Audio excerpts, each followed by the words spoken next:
Last year's ANTA C202 just didn't go with me. I think it's built for heel strikers, all about that heel-to-toe smooth through. I really didn't like its dead feeling in the forefoot. After that review, it just sat in the box, collecting dust. This year, ANTA threw a big launch event for the C series. As an average consumer, I care more about the actual feel underfoot than all that marketing buzz. Today, let's talk about this all-new C202 7.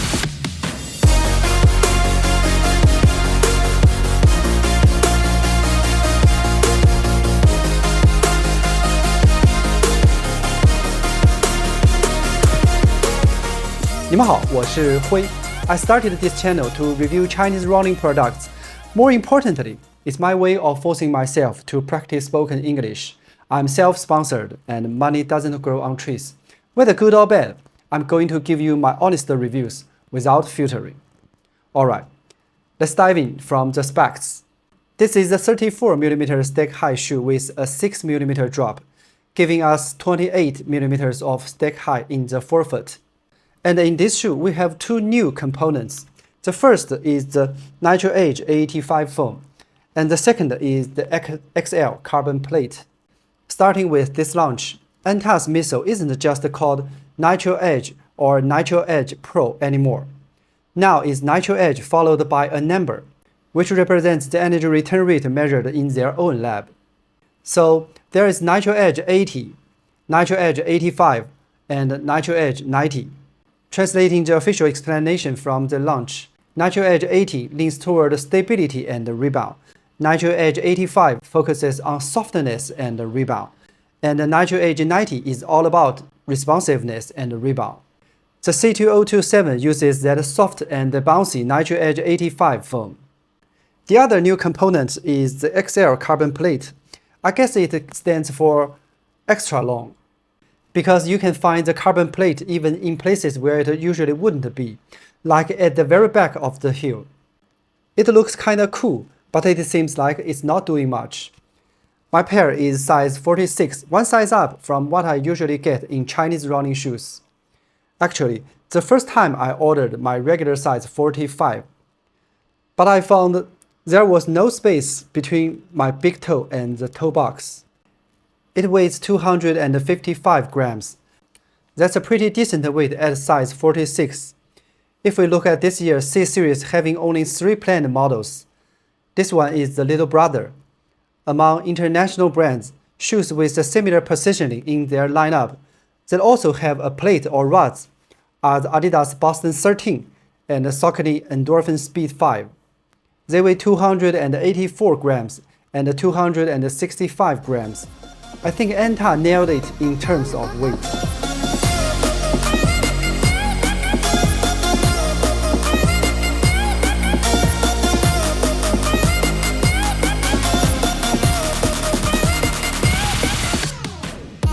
After the basics, let's take a look at the details. The upper, which the brand calls A-Web, is made from some kind of strong synthetic fiber. Ventilation is really good. The tongue is a thin piece of suede-like material, and there is no bumper pad in the middle. My fit experience in this shoe is really bad. The toe box is way too wide. When I pick up the pace and push off the ground harder, my foot just moves around inside. In the end, I had to cinch down the laces super tight to lock my foot in. And with that cinch down lacking any padding, the pressure from tightened laces really digs into my skin. Overall, the fit was awful. The midsole, in terms of structure, has changed a lot from the previous C202 6. Last year's was basically a lower chassis with another layer placed inside it. This year, it's a more typical sandwich structure, with 2 layers of foam of different densities sandwiching a carbon plate in the middle. Also, the foaming technology has been upgraded from beaded foaming to embryo foaming. The meaning of Nitro Edge 85 here was explained earlier. If you skip that part, you can go back and check. The also is CPU rubber. My impression of ANTA's also is that different priced products using different levels of CPU rubber. For example, The durability of the less than 1mm thick CPU rubber on the ANTA G9 is excellent, but the CPU on the C202 6 and 7 is much thicker than on the G9, yet it wears out faster. This is what the high wear areas looks like after 40 kilometers. The grip on this also is still great though. That day, I ran over a glass floor turn. I instinctively slowed down, but when I stepped on it, there was no slipping at all, really confident.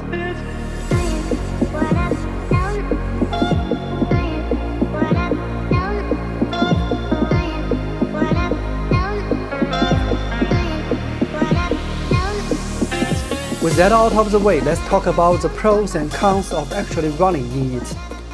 This is the straight out of the box, no break-in period needed shoe. Its softness and rebound are there from the very first mile. There's a really nice softness upon impact on the ground, and then the shoe bounces back or decompresses in a really lively way.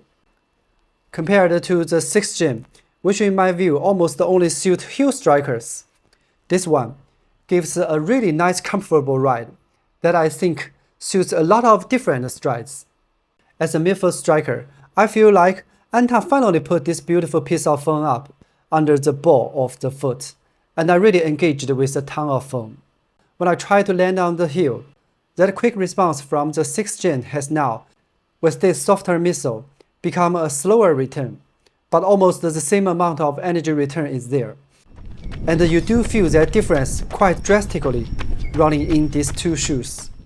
ANTA made a huge deal about this carbon plate, especially highlighting that the shoe got banned by World Athletics because the plate's central part makes it fail the rule about being a single flat plane.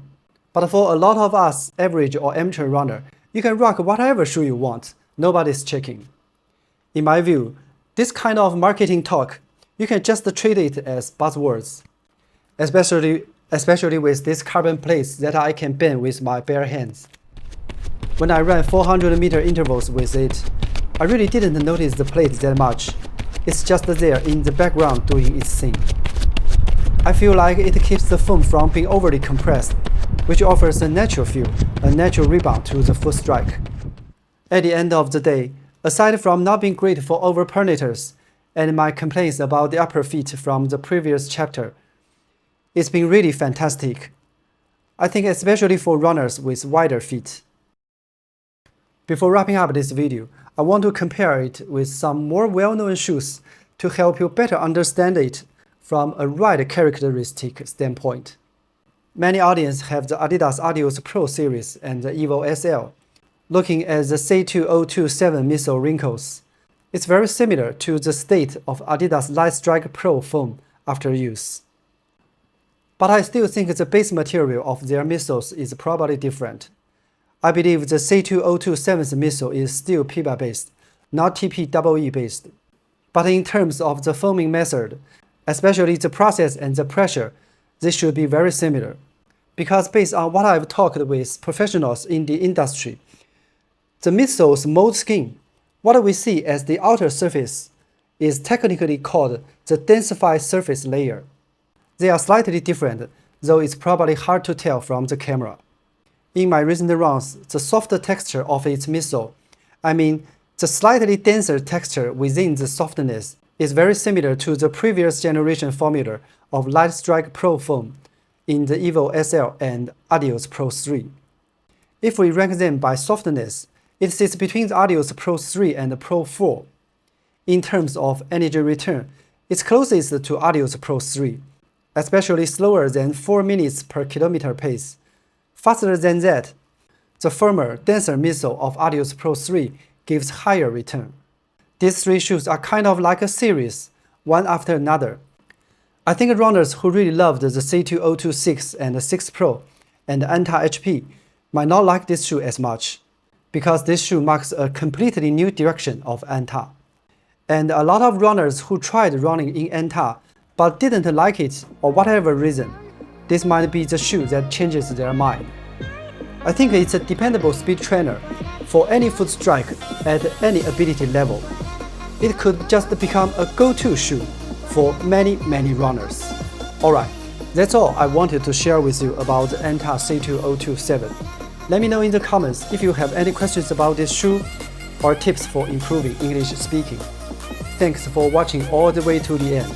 I'll bring you more on Chinese running products. Follow if you're interested, and hope you have a good one.